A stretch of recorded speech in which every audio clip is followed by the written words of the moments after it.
Hello dear student, good evening. मैं Kushwaha sir स्वागत करता हूं अपने यूट्यूब चैनल विजडम स्टडी पर। आई होप आप सभी स्वस्थ और मस्त हो गए। जय हिंद फ्रेंड्स। चैप्टर जिसका नाम है ए लेटर टू गॉड। आज मैं इसका पूरा विस्तार पूर्वक एक्सप्लेनेशन करूंगा और जहां पे आपको समझ में नहीं आता है वहां पे आप मुझे कमेंट करिएगा और वीडियो को दोबारा देख लीजिएगा। आई होप आप सभी को एक ही बार में अच्छे समझ जाएंगे। फिर भी यदि आपको न समझ में नहीं आता है तो आप वीडियो को दोबारा देख सकते हैं। ठीक है, चलते हैं टेक्स्ट पर। चैप्टर का नाम है ए लेटर टू गॉड। लेखक हैं जी.एल. फ्यून्स। ठीक है, कौन चैप्टर है? A letter to God. और लेखक कौन है? जी.एल. फ्यून्स। ठीक है, ये आपके चैप्टर का नाम है ए लेटर टू गॉड। ठीक है, क्या नाम है? चैप्टर का नाम है ए लेटर टू गॉड। क्या नाम है बच्चों? ये सामने आपके रहा, ए लेटर टू गॉड। चलते हैं हम लोग पहले टेक्स्ट पर। इसके पहला दे रखा है the house the only one in the entire valley. और संपूर्ण घाटी में एक घर। बात समझना है एक एक पॉइंट को। द हाउस यानी घर, द ओनली केवल, one in the entire valley संपूर्ण घाटी में, सेट ऑन स्थित था, द क्रीस्ट ऑफ ए लो हिल यानी कि जो घाटी थी उस घाटी की छोटी सी पहाड़ी पर यह घर स्थित था। संपूर्ण घाटी थी और संपूर्ण घाटी में कैसी थी? लो हिल थी, निम्न पहाड़ी थी और उस पर घर स्थित था। बात समझ गए? हाउस ओनली केवल एक, one in the entire valley और संपूर्ण घाटी में मात्र एक घर, सेट ऑन स्थित था, ऑफ लो क्रेस्ट लो हिल एक छोटी सी पहाड़ी पर, यानी कि संपूर्ण घाटी पर एकमात्र घर छोटी सी पहाड़ी पर स्थित था। ठीक है, चलते हैं आगे। फ्रॉम द साइड इसकी ऊंचाई से वन कुड सी कोई देख सकता था, द रिवर नदी को, एंड द फील्ड खेतों को, और प्राइव कौन? पकी हुई फसल को। कोई भी वहाँ से उसकी ऊंचाई से नदी को, फसल को और फूलों से बिखरी हुई फसल को देख सकता था। वही लिखा है डोटेड जो बिखरी हुई थी, विथ फ्लावर्स फूलों से, दैट ऑलवेज जो हमेशा, प्रॉमिस्ड वादा करती थी, एक गुड हार्वेस्ट एक अच्छी फसल होने का, जो हमेशा एक अच्छी फसल होने का प्रॉमिस करती थी। आगे द ओनली थिंग केवल एक वस्तु एक चीज़, अर्थ नीडेड पृथ्वी को आवश्यकता थी, वाज ए डाउनफॉर घनघोर वर्षा की, और एट लीस्ट ए शोर अथवा एक घनघोर या तो घनघोर बारिश हो जाए या फिर हल्की फुल्की बौछार हो जाए, जो पृथ्वी को आवश्यकता थी। बात को समझना। द ओनली थिंग मात्र एक वस्तु, अर्थ नीडेड पृथ्वी को आवश्यकता थी, वाज ए डाउनपोर घनघोर वर्षा की, और एट लीस्ट अथवा ए शोर बौछार हो जाए, या तो घनघोर बारिश हो जाए और यदि घनघोर बारिश नहीं होती है तो हल्की फुल्की बौछार हो जाए, जो पृथ्वी को मात्र आवश्यकता थी। आई होप यहाँ तक आप समझ चुके होंगे। चलते आगे। Through out he morning through out the morning सुबह के समय, लेंचो यानी कि लेंचो हो न्यू जानता था, हिचफील्ड अपने खेतों को, इंटीमेटली अनिवार्य रूप से। सुबह उठने के बाद में उसका मात्र एक ही कार्य था कि उठने के बाद में कहाँ जाएगा? अपने खेतों की ओर जाएगा, नज़दीकी से जानता था। आगे लिखा है हैड डन नथिंग एल्स कुछ भी समाप्त नहीं हुआ है, बट सी दैट स्काई जब उसने आकाश को देखा, टुवार्ड द नॉर्थ ईस्ट उत्तर पूर्व में। क्या पता है? जब उसने उत्तर पूर्व में बादल को देखा तब उसने कहा कि अभी भी कुछ हमारी फसल में बर्बाद नहीं हुआ है। बात को समझना बच्चों। ये लिखा है हैड डन नथिंग कुछ समाप्त नहीं हुआ है, एल्स इसके अलावा, बट सी द स्काई जब उसने आकाश को देखा, कहाँ देखा? टुवार्ड द नॉर्थ ईस्ट उत्तर पूर्व की ओर। टुवार्ड का मतलब होता है की ओर और नॉर्थ ईस्ट का मतलब होता है उत्तर पूर्व की ओर। तो पूरे का मतलब हो जाता है जब उसने उत्तर पूर्व की ओर देखा तब उसने कहा कि अभी भी कुछ हमारी फसल में बर्बाद यानी कि नुकसान नहीं हुआ है, यदि अभी बारिश हो जाती है तो हमारी फसल अच्छी होगी, ऐसा लेंचो ने आशा की। बात समझ गए? फिर से एक बार रिपीट कर देता हूँ। उस संपूर्ण घाटी में एक छोटा घर, छोटी सी पहाड़ी पर यह घर स्थित था। उसकी ऊंचाई से कोई भी नदी को, पकी हुई फसल को देख सकता था, जो हमेशा अच्छी फसल होने का वादा करती थी। पृथ्वी को मात्र एक चीज़ की आवश्यकता थी, या तो घनघोर बारिश हो जाए या फिर हल्की फुल्की बौछार हो जाए, लेंचो अपने खेतों पर सुबह सुबह जाता था और जब वह सुबह पहुंचा तो उसने देखा कि उत्तर पूर्व में कुछ बादल हैं और बादल को देखकर उसने कहा कि अभी भी हमारी फसल में कुछ बर्बाद नहीं हुआ है। चलते हैं बच्चों नेक्स्ट पैराग्राफ पर, जो इस प्रकार है। आगे लिखा हुआ है, अपनी वाइफ से बोल रहा है, now we are really going to get some water. अपनी पत्नी से बोल रहा है, लगता है अब हम कुछ पानी पाने जा रहे हैं। क्या लिखा है, now we are going, now we are really going, अब हम वास्तव में जा रहे हैं। गेट पाने सम वाटर, कुछ पानी। वुमन अपनी औरत से कहा, अपनी उसने पत्नी से कहा कि लगता है आज हम कुछ पानी पाने जा रहे हैं। आगे, the women who was preparing, जो औरत तैयार कर रही थी, सफ़र शाम का भोजन, रिप्लाइड उत्तर दिया। उसकी जो वाइफ थी शाम का भोजन तैयार कर रही थी, उसने उत्तर दिया। क्या उत्तर किया, यस गॉड्स विलिंग, हाँ प्रभु की इच्छा। क्या बता दिया उसने, यस हाँ प्रभु की इच्छा। आगे लिखा है, द ओल्डर बॉयज, बड़े लड़के, वर वर्किंग, काम कर रहे थे, इन द फील्ड, खेतों पे। जो लेंचो के बड़े पुत्र थे वो कहाँ पे काम कर रहे थे, खेतों पर। वाइल, जबकि smaller ones were playing near the house, जबकि छोटे वाले घर के पास में खेल रहे थे। Until the women called to them all, जब तक उस महिला ने सभी को खाने के लिए पुकारा। वह लिखा है, until the women called them all come for dinner, जब तक उसकी औरत ने सभी को भोजन के लिए पुकारा। सभी का यहाँ पे तात्पर्य ये कि जो पास में खेल रहे थे उन्हें और जो खेतों पे थे उन्हें, जब तक उसने सभी को भोजन के लिए पुकारा। इट वाज ड्यूरिंग, यह समय था, ड्यूरिंग का मतलब दौरान होता है। इट वाज ड्यूरिंग, यह दौरान था, मील भोजन का, दैट कि just as Lencho had predicted, यह भोजन का समय था, उसी समय लेंचो ने भविष्यवाणी की। क्या भविष्यवाणी की, प्रेडिक्टेड का मतलब होता है भविष्यवाणी। बिग ड्रॉप्स, बड़ी बड़ी बूंदे, ऑफ रेन, बारिश की, बिगिन टू फॉल, गिरना प्रारंभ हो गई। और उसी समय बारिश की बड़ी बड़ी बूंदें गिरना प्रारंभ हो गई। तो होता क्या है, इन द नॉर्थ ईस्ट, उत्तर पूर्व में, ह्यूज माउंटेन्स, विशाल पर्वत, ऑफ क्लाउड्स, बादल के, कुड बी सीन, प्रतीत हुए, अप्रोचिंग, आते हुए। और उत्तर पूर्व में विशाल पर्वतों के बादल आते हुए प्रतीत हुए। कैसे प्रतीत हुए, वह लिखा है, ह्यूज माउंटेन, विशाल पर्वत, of mountain, east huge mountain, यानी उत्तर पूर्व में, नॉर्थ ईस्ट लिखा हुआ है, नॉर्थ ईस्ट ह्यूज माउंटेन, उत्तर पूर्व में विशाल पर्वत, अब किसके, ऑफ क्लाउड, बादल के, यानी उत्तर पूर्व में विशाल बादल, कुड बी सीन, प्रतीत हुए। अब कैसे प्रतीत हुए, तो अप्रोचिंग, आते हुए, यानी उत्तर पूर्व में विशाल पर्वतों के बादल आते हुए प्रतीत हुए। द एयर वाज फ्रेश, हवा एकदम तरोताजा थी, फ्रेश थी, एंड स्वीट, और मधुर थी। हवा कैसी थी, मधुर और फ्रेश थी, तरोताजा थी। द मैन वेंट आउट, यानी लेंचो बाहर चला गया, फॉर नो अदर रीजन, बिना दूसरे कारण के, यानी कि उसका और दूसरा कोई कारण नहीं था। दैट टू हैव, वह ले रखना चाहता था, प्लीजर, आनंद, ऑफ फीलिंग, अनुभव करना चाहता था, द रेन, बारिश की, ऑन हिज बॉडी, अपने शरीर पर, अपने शरीर पर वर्षा की बूंदों का वह आनंद लेना चाहता था। इसके अलावा और कोई रीजन नहीं था, और वह बाहर चला गया। बात को समझना, वह बिना किसी दूसरे कारण के घर से बाहर चला गया, क्योंकि वह बारिश की बूंदों का अपने शरीर पर आनंद लेना चाहता था।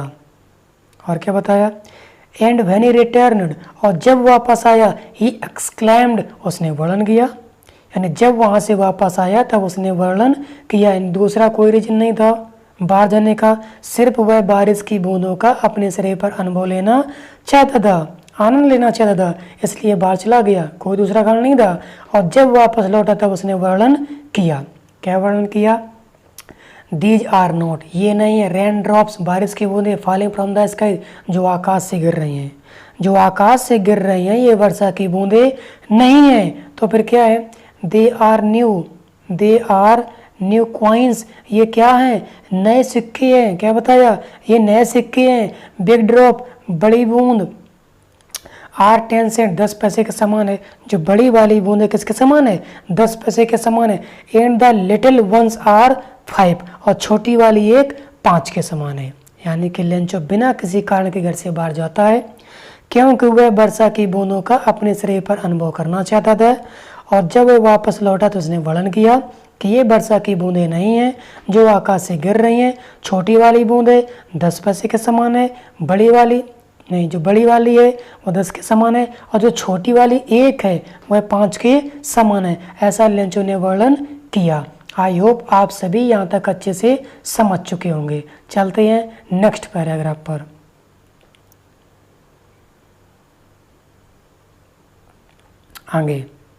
आगे लिखा हुआ है विथ ए सेटिस्फाइड एक्सप्रेशन, संतुष्ट भाव के साथ। किस भाव के साथ में?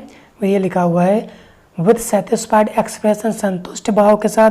ही रिगार्डेड द फील्ड, उसने खेतों को देखा।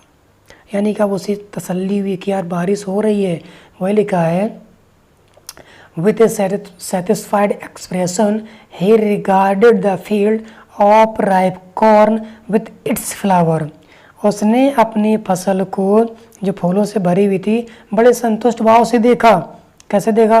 Draped in a certain of rain, जो निश्चित रूप से बारिश हो रही थी। जिस फसल को निश्चित रूप से बारिश की आवश्यकता थी और आज बारिश हो रही थी, तो उसने बड़े संतुष्ट भाव के साथ अनुभव किया, देखा कि यार अब तो बहुत अच्छा हो रहा है। बट सडनली, लेकिन अचानक, ए स्ट्रॉन्ग वाइंड, बहुत तेज हवा, बिगन टू ब्लो, बहना प्रारंभ हो गई। एंड अलोंग, और उसके साथ with rain very large hailstone began to fall, और उसके साथ में बड़े बड़े ओले गिरने भी प्रारंभ हो गए। होता क्या है, जब बारिश हुई तो खुश होता है, लेकिन उसी के साथ में क्या होता है, एक जोरदार बहुत तेज हवा चलती है, और हवा के साथ साथ बड़े बड़े ओले गिरना भी प्रारंभ हो जाते हैं। बात समझ गए? वही लिखा बट सडनली, लेकिन अचानक, स्ट्रॉन्ग वाइंड, बहुत तेज हवा, बिगन टू ब्लो, बहना प्रारंभ हो जाती है। एंड अलोंग, और इसके साथ विद रेन, बरसने लगते हैं। वेरी लार्ज, बहुत बड़े बड़े, हेल स्टोन, ओले, बिगन टू फॉल, गिरने लगते हैं, और उसी के साथ में बड़े बड़े ओले गिरने भी प्रारंभ हो जाते हैं। आगे, these truly did resemble new silver coins. These truly, यह सत्य था, डिड रिसेंबल, जो प्रतीत हो रहे थे, न्यू सिल्वर कॉइन्स, नए चांदी के सिक्के से समान। ये बात बिल्कुल प्रतीत थी कि जो ओले गिर रहे थे वो नए चांदी के सिक्के के समान प्रतीत हो रहे थे। नो डाउट, किसके समान थे? चांदी के सिक्के समान, इसमें कोई संदेह नहीं था। द बॉयज, बच्चे, exposing themselves to rain, जो बारिश हो रही थी, जो गिर रहे थे, उनको एक्सपोज करने के लिए कहाँ गए? रेन आउट, बाहर गए। कलेक्ट द फ्रोजन पियर, जो मोती के समान गिर रहे थे।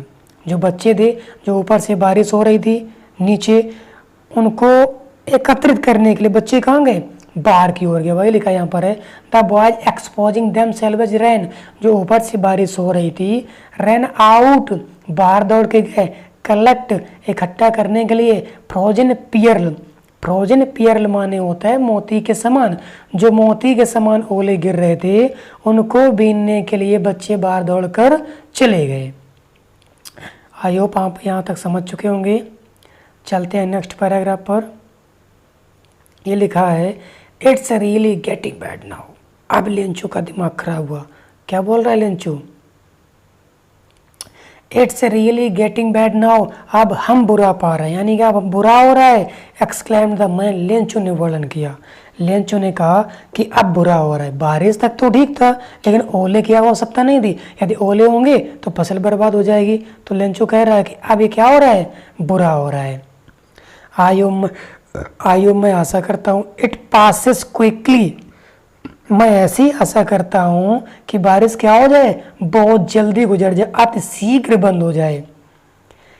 It did not pass quickly, लेकिन ये जल्दी बंद नहीं हुई। जैसा लेंचो ने सोचा था कि बारिश जल्दी से बंद हो जाए, लेकिन बारिश जल्दी से बंद नहीं हुई।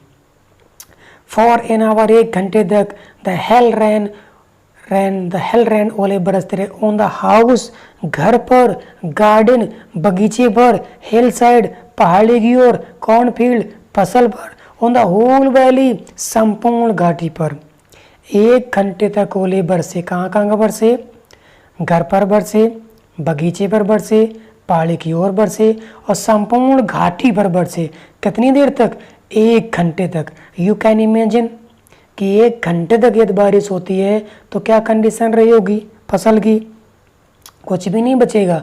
10-5 मिनट जब ओले गिरते तो बहुत हानि हो जाती है और वहाँ पे 1 घंटे बरसे हुए हैं तो 1 घंटे में क्या रहा होगा वहाँ की परिस्थिति? बहुत ही दयनीय रही होगी। You can imagine. आगे लिखा हुआ है द फील्ड वाज वाइट। फसल कैसी हो चुकी थी? Totally white as if covered, जैसा कि ढक रखा हो विद साल्ट, नमक ने। ऐसा लग रहा था फसल पूर्णतया किससे ढक गई हो? नमक से। वही लिखा द फील्ड वाज वाइट, फसल टोटल सफ़ेद हो चुकी थी। इफ कवर्ड विद साल्ट, जैसा कि नमक ने ढक रखा हो। फसल पूर्णतया सफ़ेद हो चुकी थी। ऐसा लग रहा था जैसे फसल को नमक ने ढक रखा हो। आई होप आप यहाँ तक अच्छे समझ चुके होंगे। चलते हैं नेक्स्ट पैराग्राफ पर।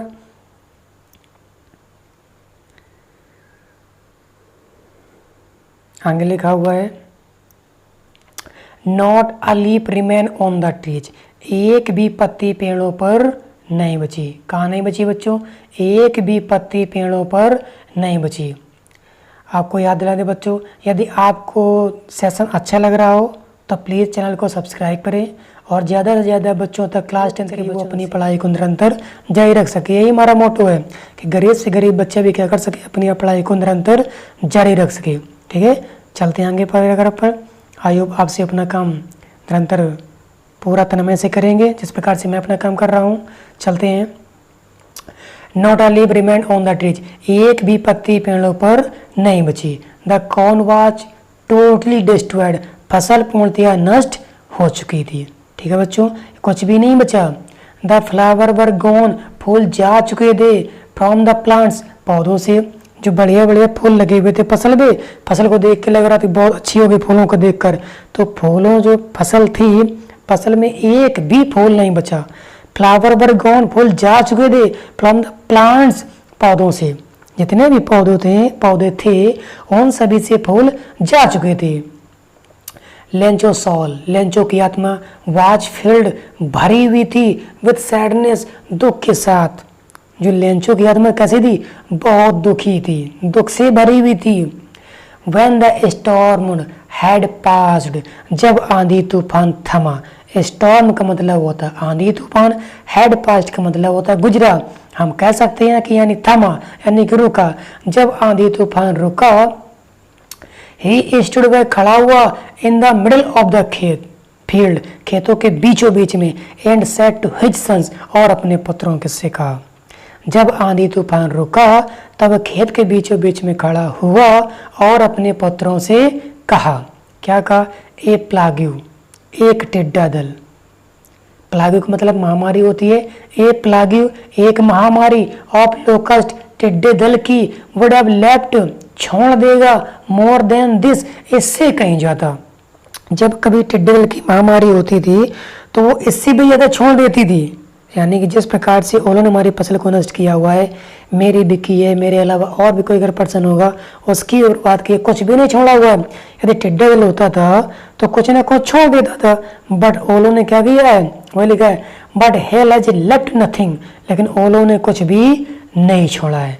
The hell has left nothing, ओलों ने कुछ भी नहीं छोड़ा हुआ है।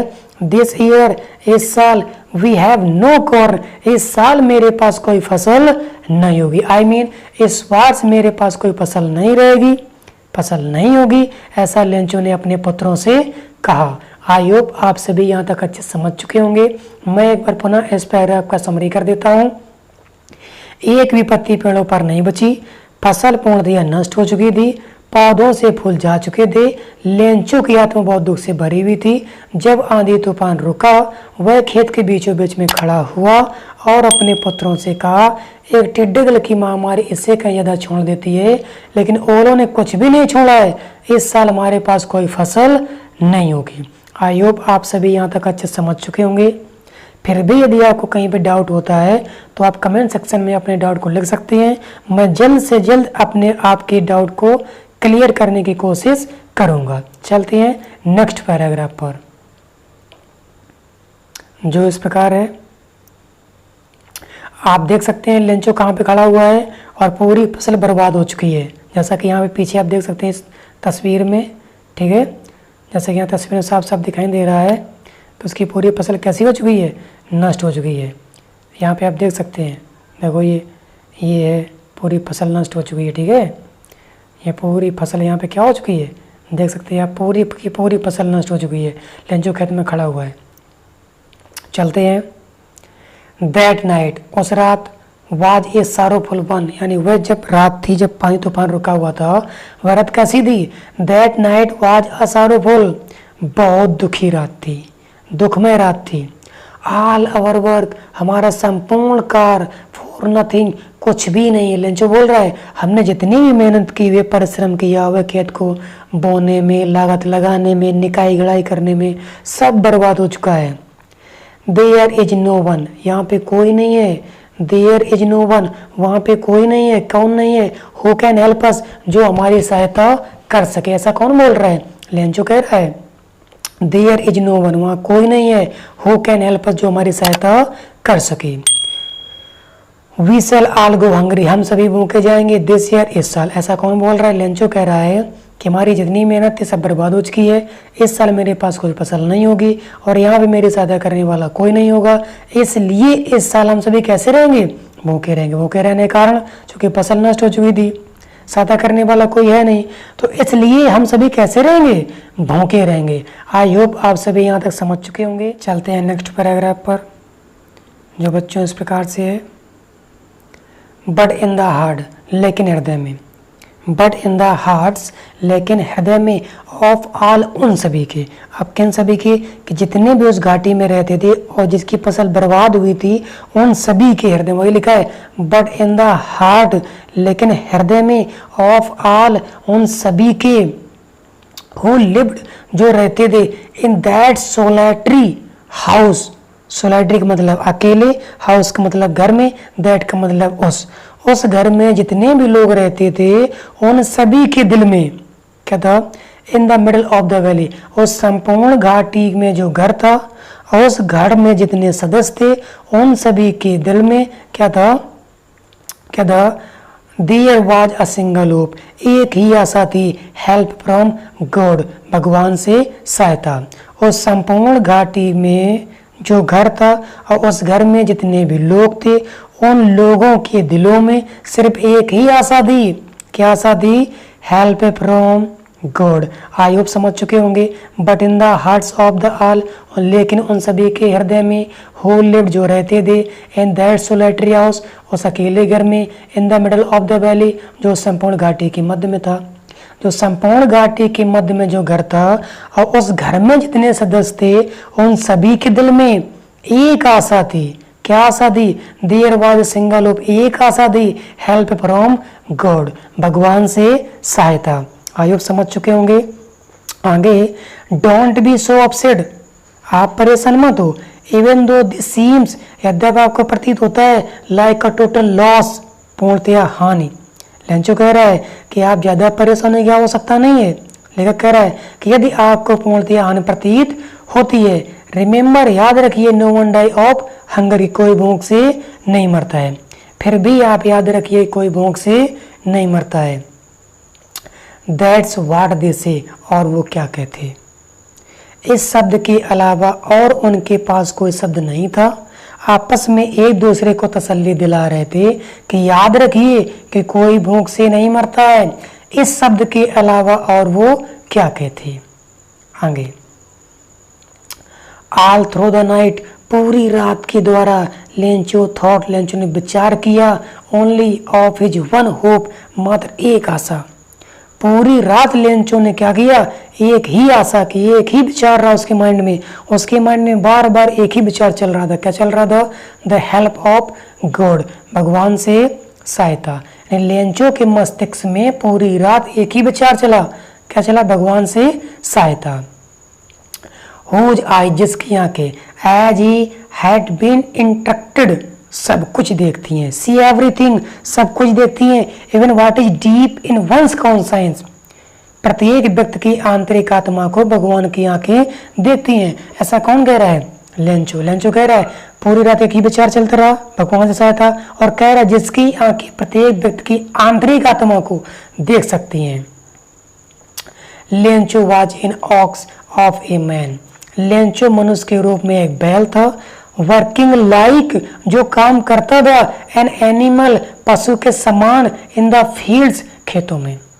बताया जा रहा है यहाँ पे है कि जो लेंचो नाम का व्यक्ति है वह एक बैल था, बैल के समान था। क्यों समान था? क्योंकि वह पशुओं के समान खेतों में काम करता था। बट स्टिल, लेकिन वह जानता था, क्या जानता था? हाउ टू राइट, कैसे लिखा जाता है। बट ही न्यू, लेकिन वह जानता था, हाउ टू राइट, कैसे लिखा जाए। आई होप आप सभी समझ रहे होंगे क्या लिखा है। लेकिन वह लिखना पढ़ना जानता था। फॉलोइंग संडे, रविवार का अनुसरण किया। एट डे ब्रेक, जो भोर बे था। डे ब्रेक का मतलब क्या होता है? भोर बे। जैसे आप सपोज कीजिए आज सैटरडे है तो कल क्या होगा? संडे होगा। ऐसे वो दिन रहा होगा जो भोर बे दिन में संडे था। क्या किया उसने? बिगन टू राइट, लिखना प्रारंभ किया। एक लेटर, एक पत्र, विच ही हिमसेल्फ वुड कैरी, जो स्वयं ले जाएगा। कहाँ पे? टू टाउन, कस्बे में। जो स्वयं पत्र को कहाँ पे ले जाएगा? कस्बे में। एंड प्लेस, उस स्थान पर। इन द मेल, जहाँ कहाँ पे है? जो डाक पे, जहाँ पे डाकघर यानी कि स्वयं पत्र को राइट करेगा। राइट करने के बाद में स्वयं ही पत्र को ले जाएगा। कहाँ पे? कस्बे में, जहाँ पे क्या है? पोस्ट ऑफिस, मेल है। इट वॉज नथिंग, यहाँ पे कुछ भी नहीं है। Less than letter to God, यानी उस लेंचो के पास में भगवान के पत्र के अलावा और कुछ भी नहीं है। ऐसा कौन बोल रहा है? लेंचो बोल रहा है। आप सभी समझ रहे होंगे ऐसा कौन बोल रहा है। लेंचो कह रहा है कि उसके पास में भगवान के पत्र के अलावा और कुछ भी नहीं है। इट वॉज नथिंग लेस, कुछ भी नहीं है। देन लेटर टू गॉड, भगवान के पत्र के अलावा। भगवान के पत्र के अलावा उसके पास कुछ भी नहीं है। आई होप आप सभी समझ चुके होंगे। यहाँ तक वीडियो देखने के लिए धन्यवाद। Thank you for watching. Please subscribe and share. Video अच्छा लगा हो तो ज़्यादा से ज़्यादा क्लास 10th के बच्चों तक वीडियो को शेयर करें, ताकि हर बच्चे तक हमारा ये वीडियो पहुँच सके और वह अपने नंबर को अच्छे से प्राप्त कर सके। Thanks for watching. धन्यवाद।